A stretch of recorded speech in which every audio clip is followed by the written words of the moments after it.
1967 का data class चल रहा था। पहले पेज के मध्य में बात चल रही थी।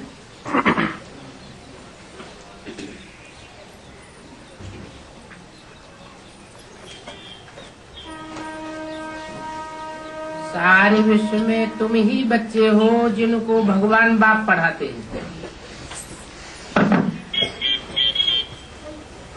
तो तुम खुशचाक हो।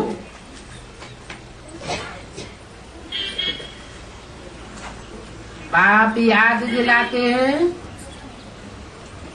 और समझाते भी हैं कि अब मरना तो सभी को है।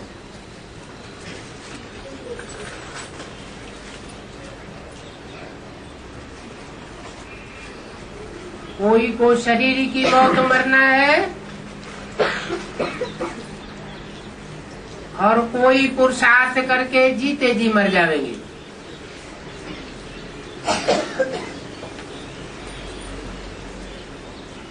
जो जीते जी मरेंगे वो अपना ही जीवन खुशचाक बनावेंगे। अभी अपना जीवन याद की यात्रा से हीरे जैसा बनाए लो।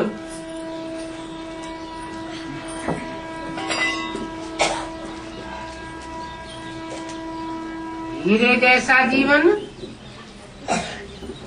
सिर्फ संगम युग में ही होता है और कोई युग में नहीं होता। सत्युग के पहले जन्म में सोने समान, त्रेता में चांदी समान,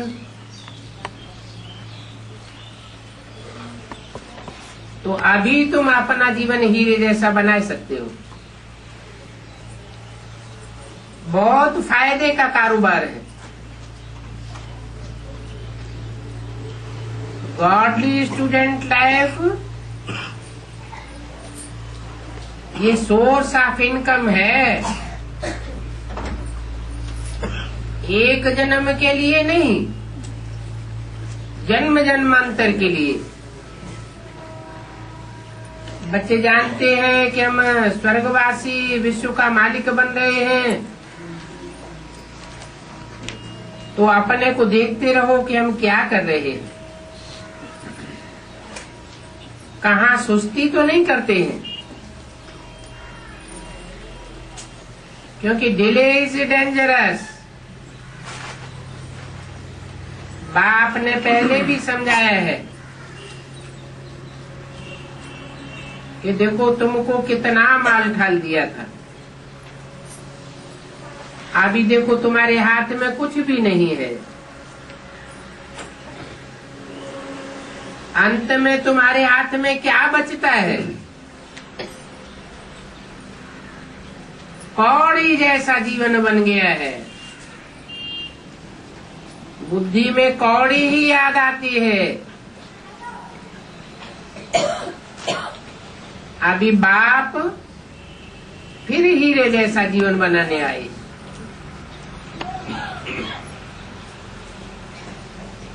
बाप फिर से आए हैं देने के लिए। ये भी जानते हो कि कल्प कल्प ऐसे ही बाप के सामने हम आकर के बैठते हैं।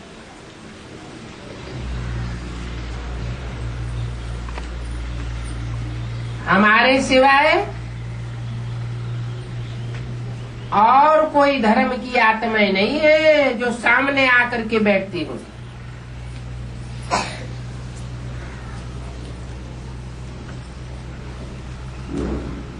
इस बात में भक्ति का रिंचक नाम निशान भी नहीं है। तू मच बातें कोई से भी नहीं करो, आपस में भी नहीं करो। हमको बाबा पढ़ाते हैं,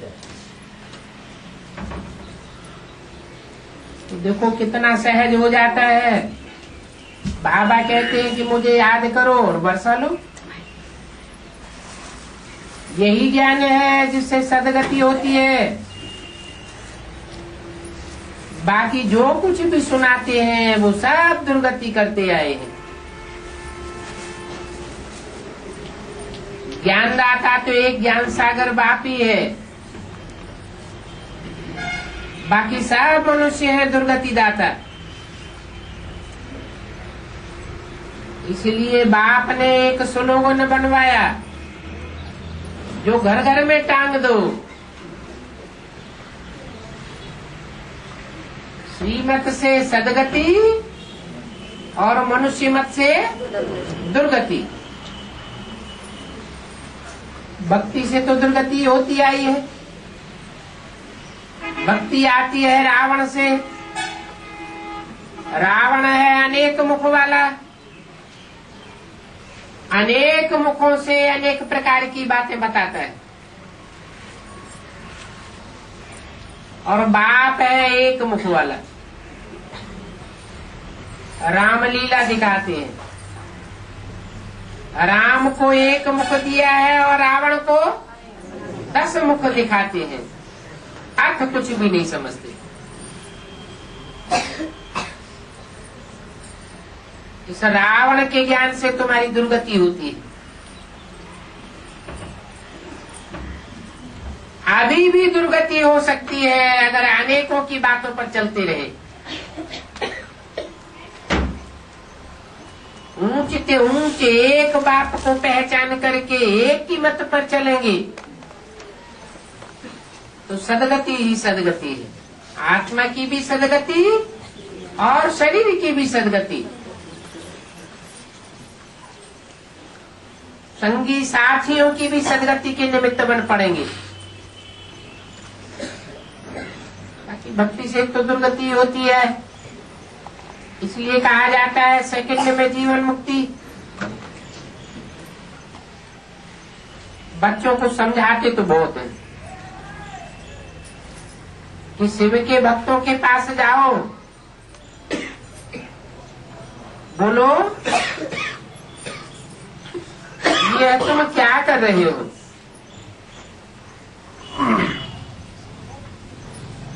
जिनकी तुम पूजा करते हो वो शिव बाबा हमको पढ़ाए रहे।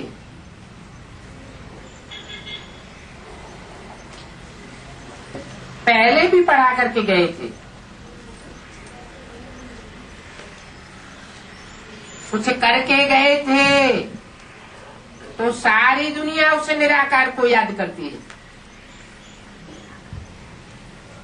तुम भी बैठ करके याद करते हो। अभी जो बाप हमको पढ़ा रहे हैं तुम भी आकर के पढ़ो। बाबा कहते हैं माँ में कब याद करो तो तुम्हारे पाप कर्म भस्म हो जाएंगे।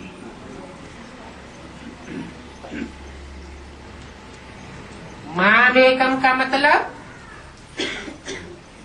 मेरा एक ही स्वरूप है। जिस मुकर्रर रथ में मैं आता हूँ मैं सर्वव्यापी नहीं हूँ, एक व्यापी होकर के आता हूँ। कहा भी जाता है गॉड इज वन, तो गॉड का बच्चा भी वन कहा जाता है। कोई भी राजाएं होते थे उन राजाओं का बड़ा बच्चा ही राज्य का अधिकारी होता था, पहला बच्चा। शिव बाप भी इस सृष्टि पर आए हैं। जो ज्ञान में बड़ा ठहरा वो बड़ा ठहरा। बाप ज्ञान की प्रॉपर्टी लेकर के आते हैं, उसको जो धारण करते हैं वो नंबरवार बच्चे बनते हैं।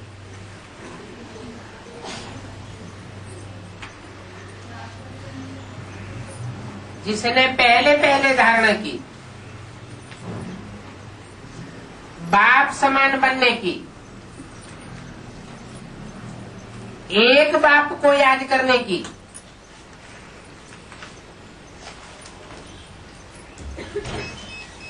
बाप उसे आप समान बनाते हैं। टाइटिल मिल जाता है शिव शंकर भोलेनाथ। शिव के साथ शंकर का ही नाम जोड़ते हैं और कोई देवता का नाम नहीं जोड़ते। तीन मूर्तियों में विष्णु के साथ शिव का नाम नहीं जोड़ा जाता, ब्रह्मा के साथ शिव का नाम नहीं जोड़ा जाता। तो भक्ति मार्ग में शिव शंकर को मिलाकर एक कर दिया है। भक्त ये नहीं समझते कि शिव अलग आत्मा है और शंकर अलग आत्मा है। मिलाकर एक कर देते हैं, लेकिन समझते नहीं है कि एक होने का कारण क्या है।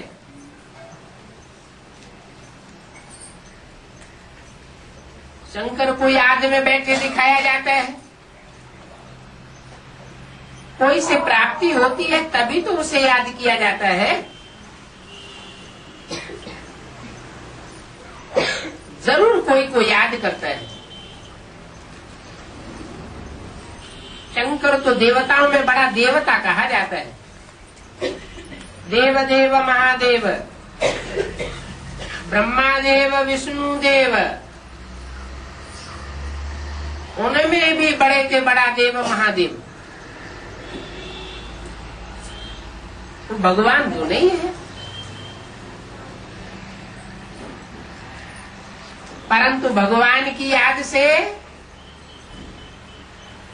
भगवान भगवती के पद को प्राप्त कर लेते हैं।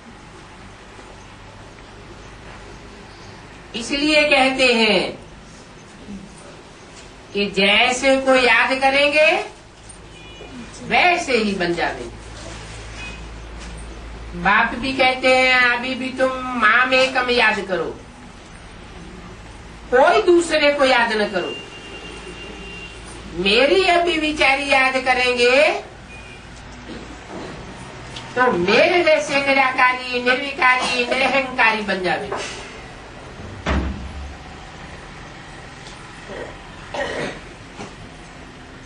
मैं निराकारी स्टेज में रहने वाला हूं ना, अपने धाम में हूं, तब तो हूं ही निराकार।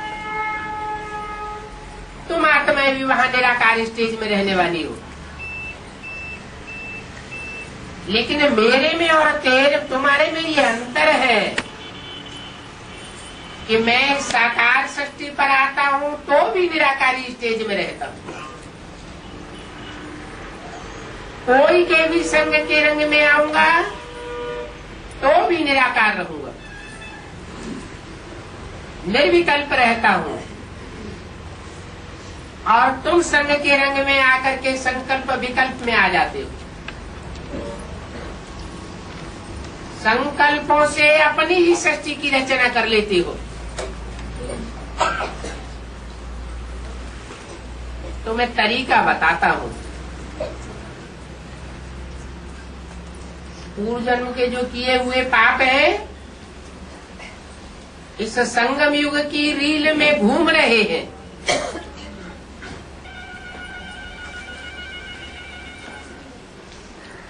दुष्ट कर्मों का लेखा जोखा रील में आता है तो तुम्हारी अवस्था खराब होने लगती है। अच्छे कर्मों की रील घूमती है तो तुम्हारी अवस्था ऑटोमेटिक अच्छी होने लगती है। तो जिस समय अवस्था खराब होने लगे उस समय तो खास मेरी याद में रहो, तो दुष्ट संकल्पों की रील भस्म हो जाएगी।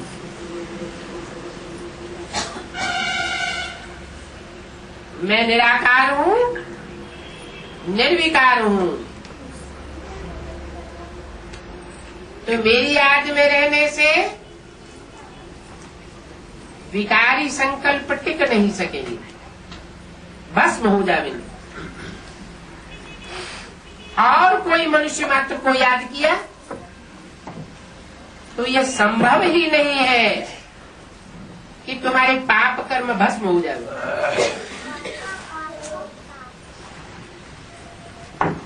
मुझे सदाशिव कहा जाता है।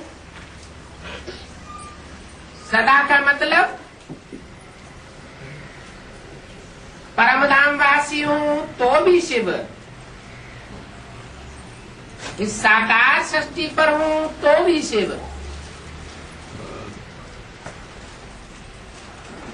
तुम बच्चों के संग के रंग में आता हूं तो भी शिव अर्थात कल्याणकारी। जो भी वाचा बोलता हूं वो कल्याणकारी ही साबित होती है।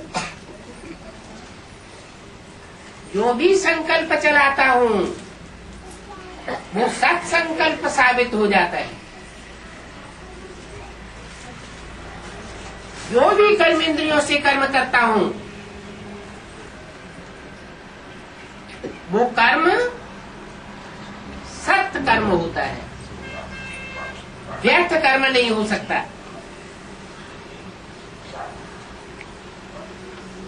तो मेरे में और तुम आत्मा रूपी बच्चों के कर्म करने में बहुत फर्क है। मैं सदा ही निर्विकारी हूं,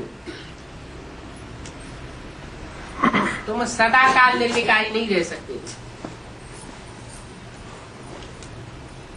मेरी याद के बल से थोड़े समय के लिए नंबरवार पुरुषार्थ अनुसार निर्विकारी स्टेज को धारण करते हो। वो भी जिसने जैसा पुरुषार्थ किया होगा उतना कर सकेगा। लंबे समय का पुरुषार्थ होगा तो अंतमति सुगति हो जाएगी। लंबे समय का पुरुषार्थ नहीं होगा, लंबे समय में देहधारियों की याद मिक्स की होगी। मेरी अभी विचारी याद नहीं की होगी तो अंत समय में भी विचारी याद आ जाएगी और पद नीचा कर जाएगी। इसलिए अभी मैं राय देता हूं, ताकीद करता हूं कि माम एकम याद करो तो तुम्हारे विकर्म विनाश हो जाएंगे, तुम्हारी आत्मा पवित्र हो जाएगी।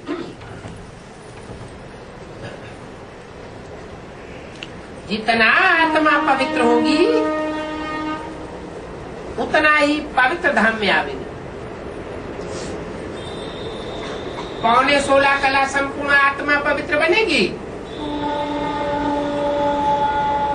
तो सतयुग के दूसरे जन्म में आवेंगे। वो आत्मा की चौथाई कला की कमजोरी फिर द्वापर युग में अपना रंग दिखावेगी, दूसरे धर्म में कन्वर्ट हो जाएंगे क्योंकि आत्मा में कमजोरी रह गई। ये तो एक मिसाल दिया कि जितना याद करेंगे उतना आत्मा पवित्र बनेगी। ये बहुत आसान अक्षर है, सबको आगे चल करके पसंद आवेगा। माम एकम याद करो, क्या पसंद आवेगा? मुझे एक को याद करो, कोई दूसरे को याद नहीं करो। और बुढ़ियों के लिए तो बहुत सहज है।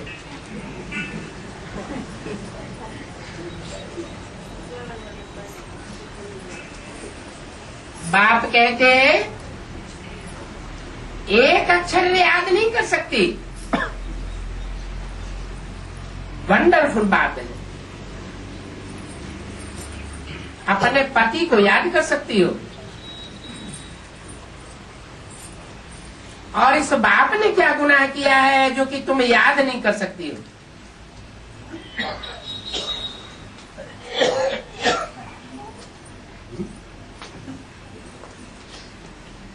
क्या गुनाह किया है? क्या कहेंगे? ऐसे तो नहीं है सब बुढ़ियां याद नहीं कर सकती है।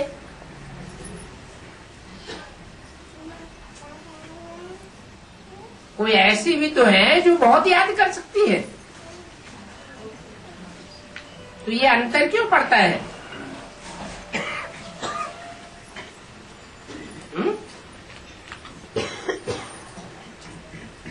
63 जन्मों में कोई कम संग के रंग में आए हैं उस मुकर्रर रथधारी के साथ, और कोई ज्यादा संग के रंग में आए हैं, कोई बिल्कुल ही संग के रंग में नहीं आए हैं, नाम मात्र।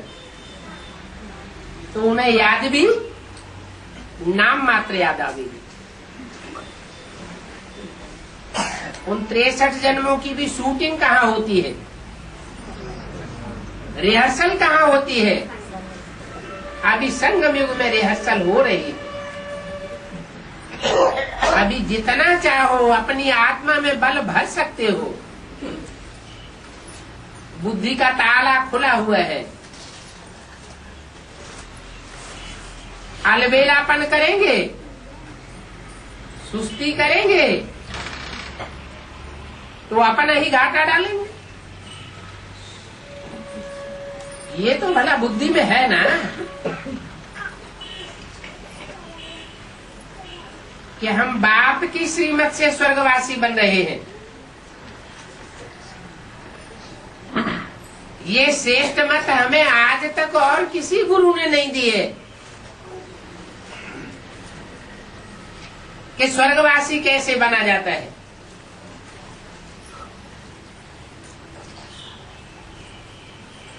ढाई हजार वर्ष से गुरुओं की पढ़ाई पढ़ते चले आए, कोई ने स्वर्गवासी बनाया क्या? और ही नरकवासी बनते गए। अभी बाप कहते हैं मैंने तुम्हें स्वर्गवासी बनने का रास्ता बताया। स्वर्गवासी बनते ही है स्वस्थिति में रहने से।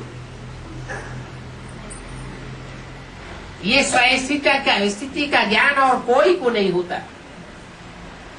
मैं आकर के तुम्हें बताता हूं कि तुम क्या हो। स्व माने क्या है? स्व शरीर नहीं है, स्व आत्मा है। ये शरीर तो यही नष्ट हो जाएगा। आत्मा तो अपने इस जन्म के और पूर्व जन्म के संस्कारों को लेकर के अगले जन्म निर्धारण करती है। तो तुम अभी स्वस्थिति में जितना स्थित रहेंगे, जितना ज्योति बिंदु आत्मा की स्मृति में रहेंगे, मैं परमात्मा बाप आत्मिक स्मृति से दूर नहीं हूं। इसलिए भक्ति मार्ग में कह दिया आत्मा सो परमात्मा। बाकी ऐसे नहीं है कि जो आत्मा है सो ही परमात्मा है। फिर तो 500-700 करोड़ आत्माएं परमात्मा का रूप हो जावे। हाँ, ये जरूर है कि जो भी आत्माएं हैं आत्मिक स्थिति का पुरुषार्थ करने वाली, उन पुरुषार्थ करने वाली आत्माओं में जो अव्वल नंबर होता है वो आत्मा थोड़े समय के लिए परमात्मा समान बन जाती है। और बच्चा एक ही शक्ति को धारण करने वाले बन जाते हैं। तो कह देते हैं आत्मा सो परमात्मा, कहते भी हैं परम पिता परमात्मा शिव भगवान वाच। परम पिता पहले कहेंगे, परमात्मा बाद में बोलेंगे। जैसे शिव शंकर है, शिव पहले बोलेंगे, शंकर का नाम बाद में लेंगे। बाप को पहले रखा जाता है, बच्चे का नाम बाद में देते। ये एंडसन्स कंपनी है, इसका फाउंडेशन अभी पड़ता है। फिर भी तुम बच्चे ये बातें भूल जाते हैं। बच्चों को समझाया गया है कि आत्मा जब भी शरीर लेती है तब ही सुख दुख भोगती है। जब तक आत्मा शरीर न धारण करे तब तक न सुख भोग सकती है और न दुख भोग सकती है। पुनर्जन्म तो होता है। हिंदू लोग पुनर्जन्म को मानते हैं, क्रिश्चियंस और मुसलमान दूसरे धर्म के लोग पुनर्जन्म को नहीं मानते हैं।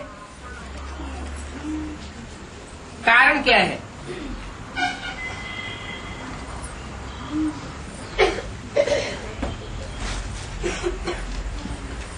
इस बात का फाउंडेशन कहाँ पड़ता है?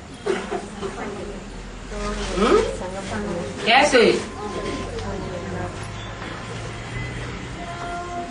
संगम युग में कैसे फाउंडेशन पड़ता है?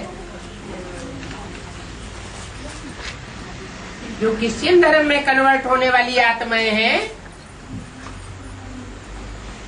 वो आत्मिक स्थिति को पक्का नहीं कर पाती। उन्हें पूरा विश्वास नहीं हो पाता हमारे देह अहंकार के कि वाकई हम आत्मा है।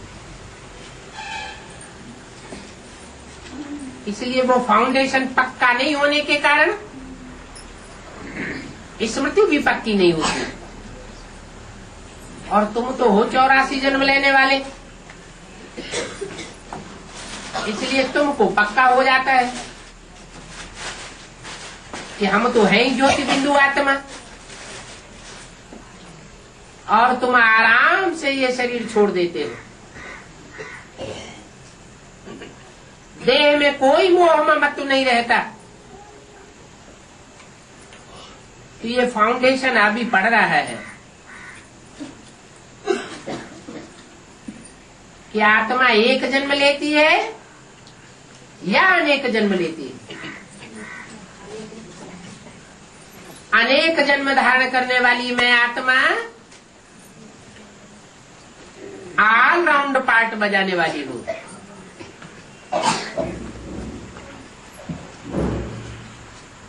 तुम बहुत थोड़ा समय परम धाम में रहते हो, बाकी सृष्टि रंगमंच पर ऑल राउंड पार्ट बजाते हो जन्म मरण के चक्र में आते हुए। इसलिए तुमको पक्का हो जाता है कि आत्मा पुनर्जन्म में आती है।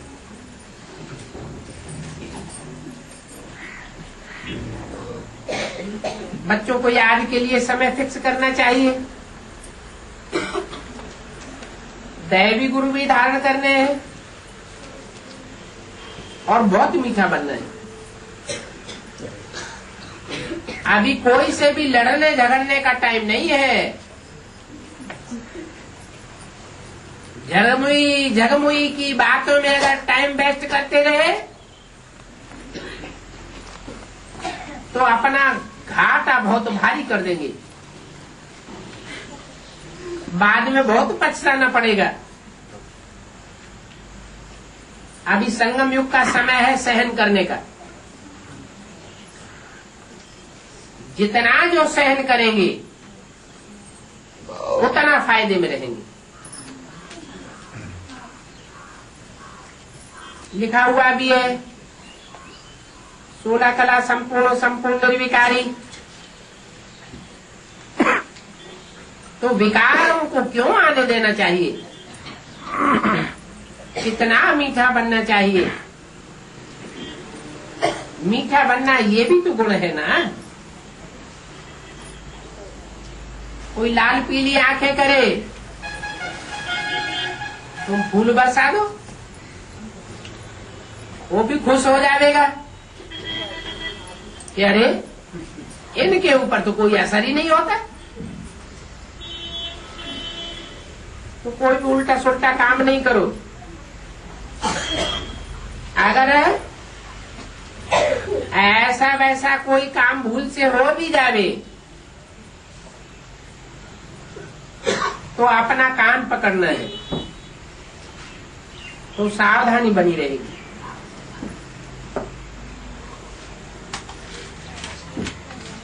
भक्ति मार्ग में बुढ़ियां याद करती होंगी कृष्ण को,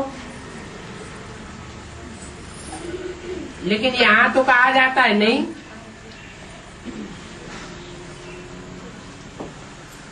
कृष्ण को याद नहीं करना है। किसको याद करना है? हैं? बाप को याद करना है।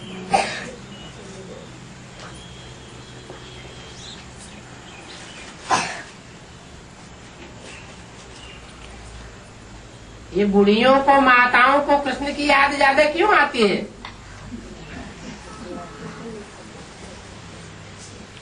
हैं?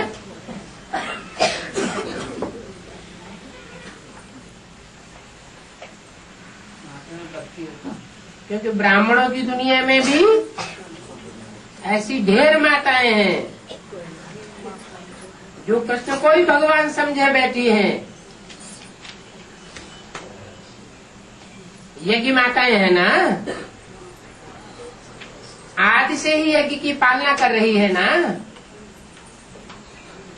बूढ़ी बूढ़ी माताएं हैं, उनको कृष्ण ही याद आवेगा।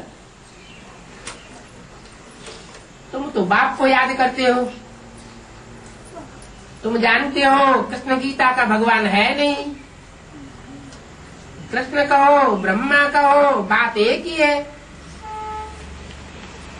कृष्ण अगर गीता का साकार भगवान होता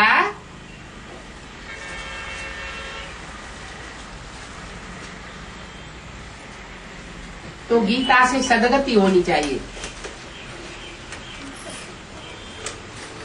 गीता पढ़ते पढ़ते कोई की सदगति तो हुई नहीं। क्यों नहीं हुई सदगति? क्योंकि सदगति होती है ज्ञान से। ज्ञान आता है निराकार से, निराकारी स्टेज वाले से, जो खुद साकार स्थिति में टिका हुआ होगा, देवान में टिका हुआ होगा। वो दूसरों को ज्ञान नहीं दे सकता, जानकारी नहीं दे सकता, सच्चाई नहीं बता सकता। एक सद्गुरु निराकार ही कहा जाता है। वो निराकार सद्गुरु सच्ची बात आकर के बताते हैं, सच्ची बातें बता करके सत्ययुग की स्थापना करते हैं।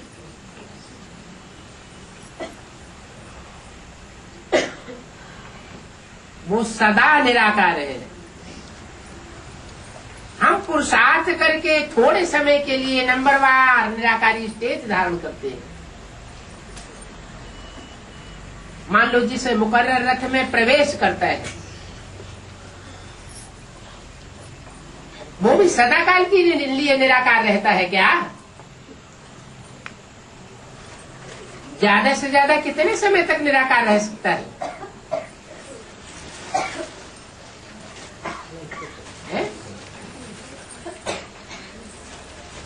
जब तक संगम युग है तब तक वो निराकारी स्टेज धारण कर सकता है। सत्युग शुरू होगा और इंद्रियों से सुख भोगना शुरू कर देंगे। और इंद्रियों से सुख भोगेंगे तो आत्मा की शक्ति क्षीण होना शुरू हो जाती है। भले ज्ञान इंद्रियों से सुख भोगते हैं तो शक्ति कम क्षीण होती है, द्वापर युग से कर्म इंद्रियों से सुख भोगते हैं तो शक्ति ज्यादा क्षीण होती है। सतयुग में कलाएं कम होती हैं, ज्ञानेंद्रियों में रमण करने के कारण जास्ती कलाएं कम नहीं होती। पूरे 1250 वर्ष में 2 कलाएं कम होती हैं। त्रेता में 6 कलाएं कम हो जाती हैं।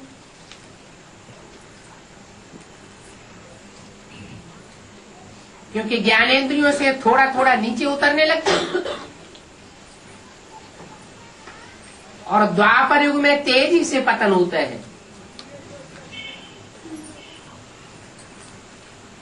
क्योंकि कर्म इंद्रियों से शक्ति क्षीण होना शुरू हो जाती है।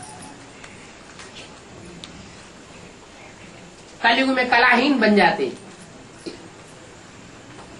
एड़ी से लेकर के चोटी तक देहभान समा जाता है।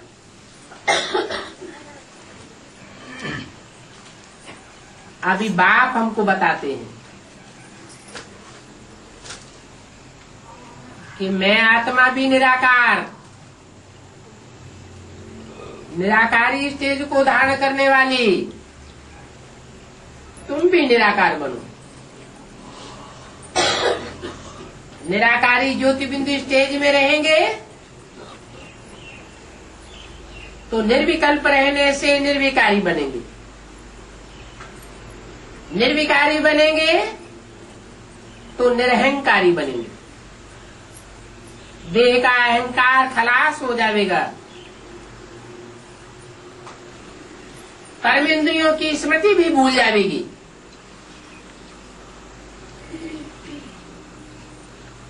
कितनी अच्छी अच्छी बातें बताता हूँ धारण करने की, फिर याद क्यों नहीं रहती? ऊंच से ऊंच पद पाना है तो इन बातों की धारणा भी करनी है। ऊंच से ऊंच पद वो ही पा सकेंगे जो ऊंच से ऊंच को याद करेंगे। और धर्म पिताएं भी हैं, वो धर्म पिताएं नंबरवार हैं।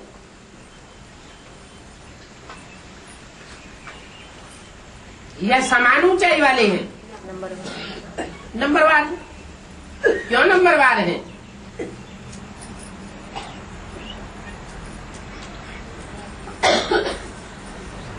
उनको नंबरवार क्यों स्टेज प्राप्त होती है? क्योंकि वो धर्म पिताएं भी सृष्टि पर भगवान बाप से ही निराकारी स्टेज प्राप्त करते हैं। कोई पहले निराकार बन जाते हैं, कोई बाद में निराकार बनते हैं।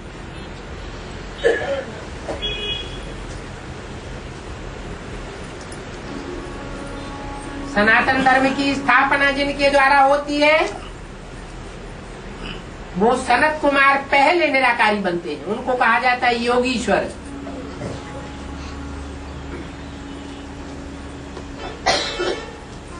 इसलिए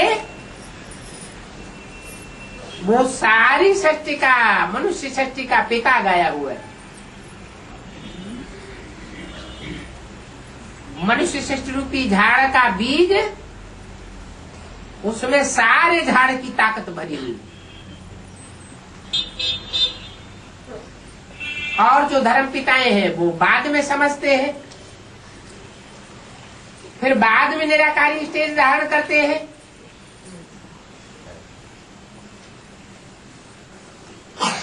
तो आत्मा में शक्ति भी कम आती है। निराकारी स्टेज पूरी धारण न करने पाने के कारण फॉलोअर्स में भी कमी आ जाती है। तुम बच्चे आसमान के सितारे हो, एक एक सितारे में दुनिया समाई हुई है।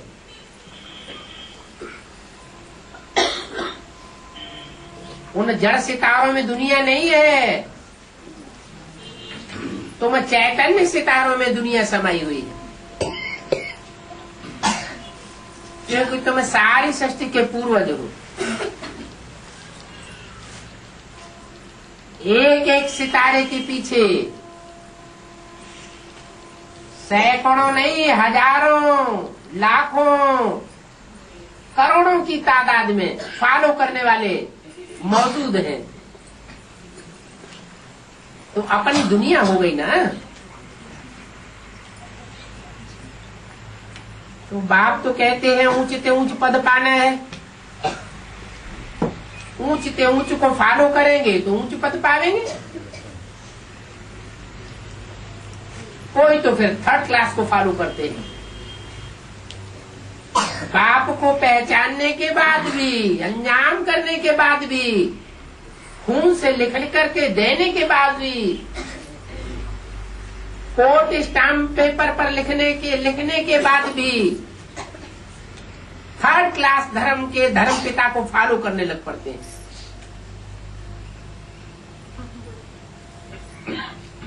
तो ताकत आवेगी या ताकत चली जाएगी?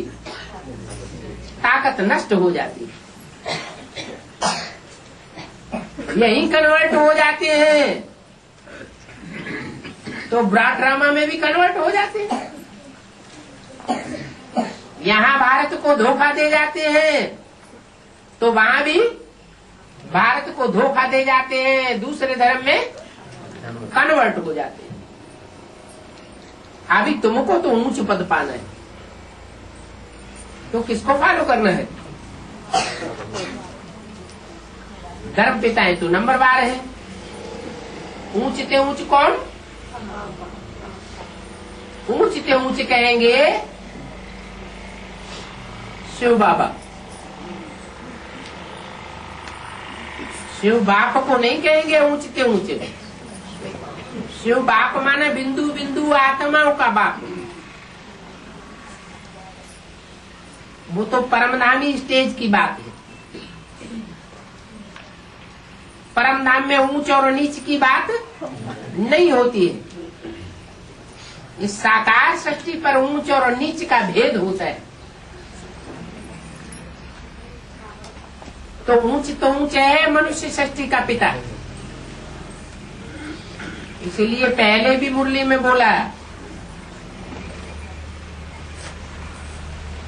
Next to God is Shankar, next to God is Prajapita, next to God is Krishna. कौन सा कृष्ण? संगम युगी कृष्ण। संगम युगी कृष्ण, गीता का भगवान, तथाकथित ब्राह्मण किसको बताते हैं?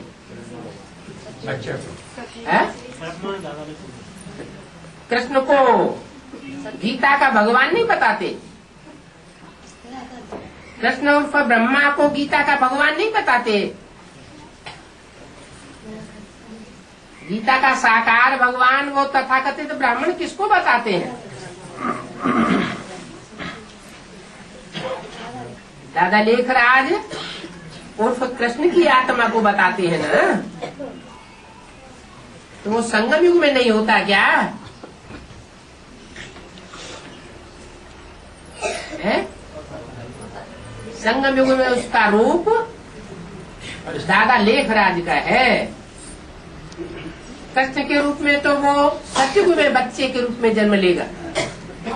यहाँ भी बच्चा बुद्धि के रूप में पार्ट बजाता है, बल वृद्ध ब्राह्मण के रूप में है तो भी पार्ट कैसा बजाता है? बच्चा बुद्धि के रूप में। इसलिए कृष्ण बच्चा गीता का भगवान नहीं हो सकता। फिर गीता का भगवान कौन हुआ? जिसके लिए बोला next to God is Krishna. कौन सा कृष्ण? संगम युगी स्वर्णिम युग का Krishna. Next to God is Shankar. Next to God is Prajapita. Next to God is Narayan. चार को नेक्स्ट टू गॉड बताई दिया। तो गॉड के बाद 4 का नंबर होगा या 1 का नंबर होगा? 4 का नाम क्यों दे दिया? क्योंकि जो 4 नाम है वो एक ही पर्सनालिटी के 4 नाम है। नारायण नाम है अंतिम लक्ष्य का। शंकर नाम है जब तक विनाश का कार्य पूरा होता है तब तक। कृष्ण नाम है नारायण बनने से पहले, जब कंस से टकराव होता है।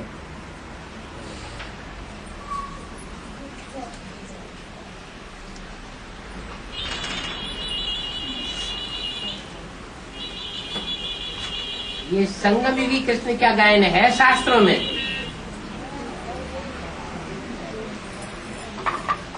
कि कृष्ण के साथ फ्रंट में कंस खड़ा हुआ था। कंसी, जरासिंधी, शिशुपाल।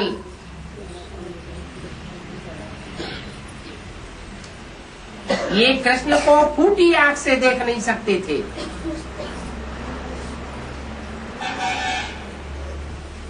संगम युग की बातें हैं।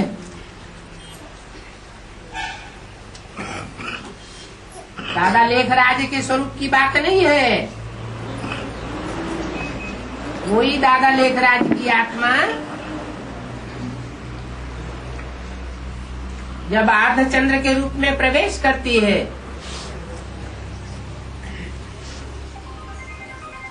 तो काले कृष्ण के रूप में मानी जाती है, और जब संपन्न बनती है